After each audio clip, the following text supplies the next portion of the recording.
Bismillahirrahmanirrahim. Assalamualaikum warahmatullahi wabarakatuh. Alhamdulillahi rabbil alamin. Allahumma salli ala sayyidina Muhammad wa ala ali sayyidina Muhammad. Amma ba'du. Teman-teman mujahid mujahidah grade 2 Al-Kahfi yang cantik-cantik dan yang ganteng-ganteng, yang soleh dan soleha, yang selalu misal hormati dan misal cintai. Tidak ada kata yang patut kita ucapkan pada siang hari ini, pada hari ini selain puja dan puji serta rasa syukur kita kehadirat Allah Subhanahu wa Ta'ala yang telah memberikan limpahan hidayah serta inayahnya kepada kita, sehingga kita semua sampai detik ini masih diberikan nikmat sehat walafiat, sehingga kita semuanya bisa berjumpa kembali dengan bulan yang penuh ampunan, bulan yang penuh berkah, bulan yang dimana diturunkannya kitab suci Al-Quran, yaitu bulan suci Ramadan. Salawat serta salam tak lupa pula marilah sama-sama kita sanjungkan ke pangkuan baginda Nabi besar kita Nabi Muhammad sallallahu alaihi wasallam, karena atas jasa beliau yang telah merubah zaman kebodohan, zaman kejahilan menjadi zaman yang penuh akhlakul karimah, menjadi zaman yang penuh dengan ilmu pengetahuan seperti sekarang ini. Teman-teman mujahid mujahidah Al-Kahfi, pada kesempatan kali ini Mister akan mencoba menyampaikan sedikit pidato Mister mengenai sedekah. Teman-teman mujahid mujahidah Al-Kahfi grade 2, teman-teman tahu apa yang dimaksud dengan sedekah? Sedekah itu adalah istilah serapan yang diambil dari bahasa Arab, yaitu sodakoh, yang mengandung arti pemberian dari seorang muslim kepada orang lain dengan tujuan mendapatkan pahala dari Allah Subhanahu wa Ta'ala. Pemberian itu bisa berupa barang, uang, jasa, tenaga, atau berkaitan dengan suatu aktivitas manusia untuk manusia lain. Hal ini didasarkan kepada beberapa hadis Rasulullah Shallallahu Alaihi Wasallam. Beliau mengatakan bahwa senyum tulus saja bagian dari sedekah. Jadi kita senyum saja itu sudah termasuk sedekah. Mister punya cerita sedikit mengenai keistimewaan tentang sedekah. Rasulullah Shallallahu Alaihi Wasallam pernah bersabda bahwa sedekah dapat menolak bala, bahwa sedekah dapat menolak menghindari kita dari bahaya-bahaya dan dapat menjadikan umur kita menjadi berkah. Pada zaman Nabi Sulaiman alaihi salam, hiduplah seorang laki-laki yang mempunyai pohon besar di samping rumahnya. Di atas pohon tersebut terdapat sarang burung merpati yang berisi beberapa anak merpati. Kemudian istri laki-laki itu menyuruhnya memanjat pohon besar itu dan mengambil anak merpati untuk dijadikan makanan bagi anak-anak mereka. Laki-laki itu pun lantas melakukannya. Selepas kejadian itu, induk atau ibu merpati menghadap baginda Nabi Sulaiman alaihi salam. Sebagaimana yang kita ketahui teman-teman, bahwa keistimewaan yang Allah berikan kepada Nabi Sulaiman alaihi salam adalah beliau Nabi Sulaiman bisa mengerti berbicara bahasa binatang. Jadi Nabi Sulaiman itu bisa bahasa binatang, semua binatang apapun beliau bisa berbicara dengannya. Bisa lanjut ceritanya. Kemudian merpati itu menghadap baginda Nabi Sulaiman alaihissalam sang induk merpati menceritakan kejadian tersebut. Akhirnya Nabi Sulaiman mengundang laki-laki itu dan menyuruhnya untuk bertaubat. Laki-laki itu pun berjanji kepada Nabi Sulaiman alaihissalam untuk tidak akan mengulangi perbuatannya tadi. Suatu ketika, si istri laki-laki itu menyuruhnya untuk mengambil anak merpati lagi yang ada di atas pohon yang besar itu. Laki-laki itu pun berkata kepada istrinya, "Aku tidak akan melakukannya lagi, sebab Nabi Sulaiman alaihissalam telah melarangku untuk berbuat yang demikian." Lalu apa jawab istrinya? "Apakah kamu menyangka Nabi Sulaiman alaihissalam akan mempedulikan dirimu atau merpati itu, sedangkan ia selalu sibuk dengan urusan kerajaannya?" Akhirnya si istri laki-laki itu pun tetap tak berhenti-henti membujuk suaminya agar suaminya mau melakukan mengambil anak merpati yang ada di atas pohon itu. Hingga akhirnya karena istrinya membujuk suaminya berkali-kali, akhirnya suaminya terbujuk juga. Seperti biasa, ia memanjat pohon yang besar itu dan mengambil anak merpati yang ada di sarangnya. Induk merpati pun kembali menghadap Nabi Sulaiman dan mengadukan kejadian itu. Nabi Sulaiman pun menjadi marah karenanya. Kemudian Nabi Sulaiman alaihissalam memanggil 2 setan. Nah teman-teman, ini kelebihan, keistimewaan, mujizat Nabi Sulaiman. Selain beliau bisa mengerti, bisa berbicara bahasa binatang, beliau pun bisa berbicara dengan setan, jin, dan lain sebagainya. Jadi tentara Nabi Sulaiman itu bukan hanya manusia, melainkan tentaranya, pasukannya adalah manusia, hewan, jin, setan, dan lain sebagainya. Semuanya takluk kepada Nabi Sulaiman alaihissalam. Kemudian Nabi Sulaiman memanggil 2 setan.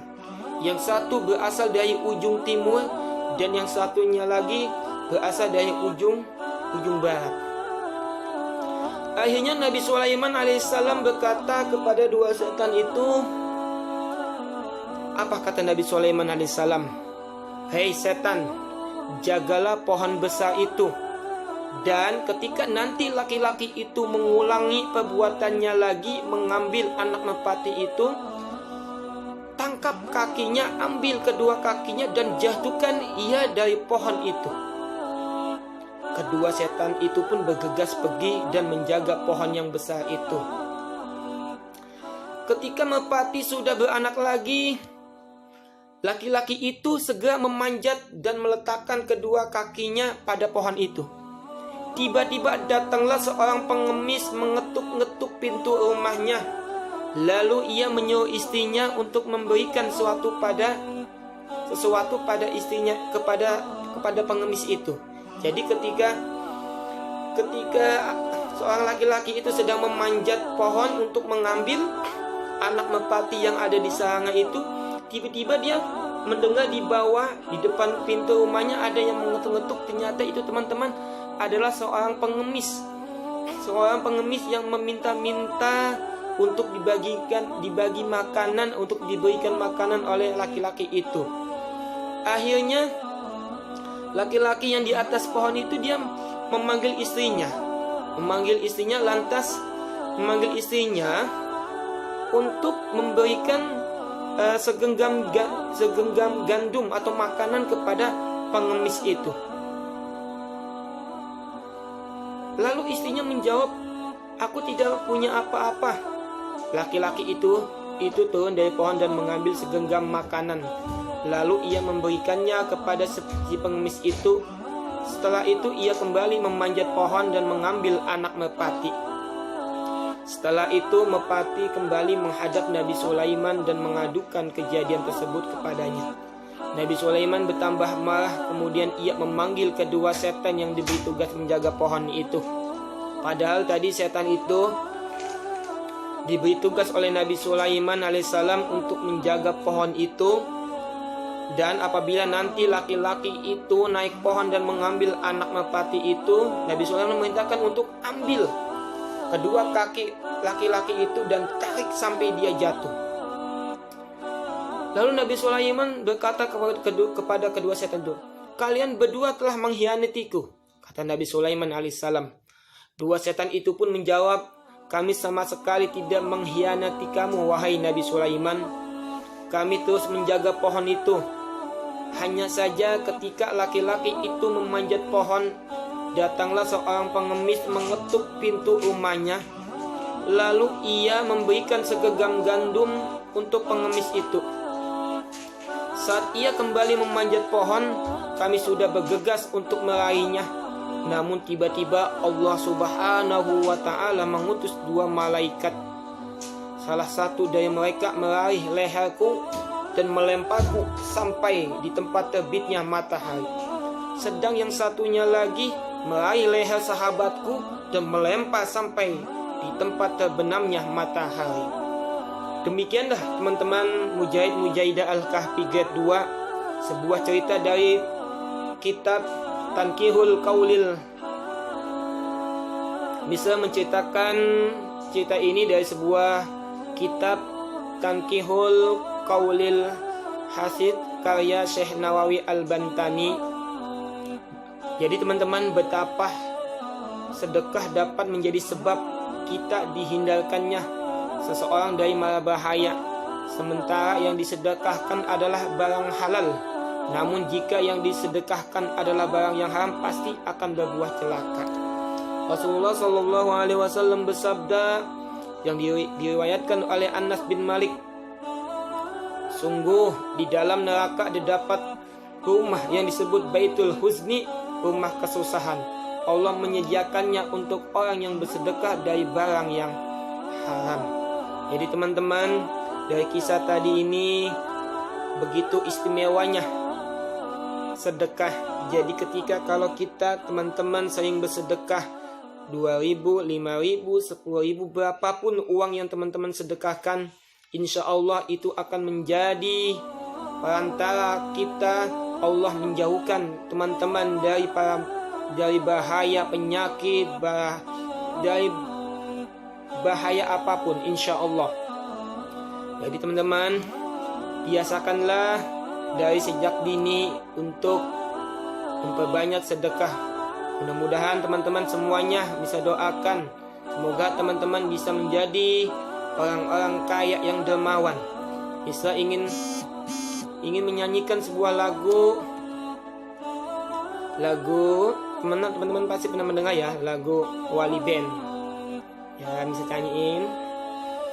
Mujahid beli bawang gak pakai kulit. Mujahid jadi orang jangan pelit-pelit. Mujahidah beli batik warnanya terang. Mujahidah tambah cantik kalau sering bantu orang. Itu semua dari Allah, itu semua karena Allah, itu semua milik Allah.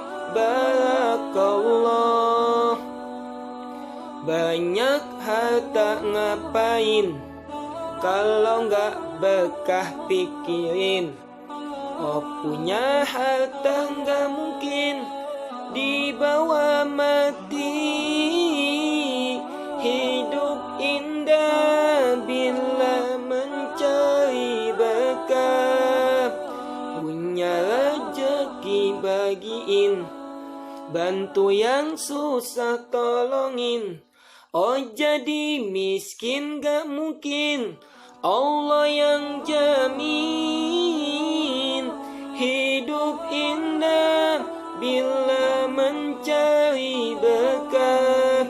Itulah teman-teman sebuah lagu dari Wali Band, bahwa kalau kita banyak sedekah itu tidak mungkin kita menjadi miskin. Kenapa? Karena sudah Allah jamin. Gak mungkin orang yang rajin bersedekah, orang yang senang bersedekah, orang yang senang berbagi, gak mungkin jatuh miskin. Karena sudah Allah jamin, malahan Allah akan tambah rezekinya. Allah jaga dari bahaya penyakit, bahaya apapun. Mungkin hanya ini yang dapat bisa sampaikan. Semoga dapat bermanfaat. Saya doakan semoga teman-teman selalu sehat, selalu kuat dalam menjalankan puasa Ramadan. Puasanya full, buka maghrib. Saya doakan semoga teman-teman semuanya selalu jadi anak soleh dan soleha. Amin ya rabbal alamin. Yang lebihnya misal mohon maaf. Assalamualaikum warahmatullahi wabarakatuh.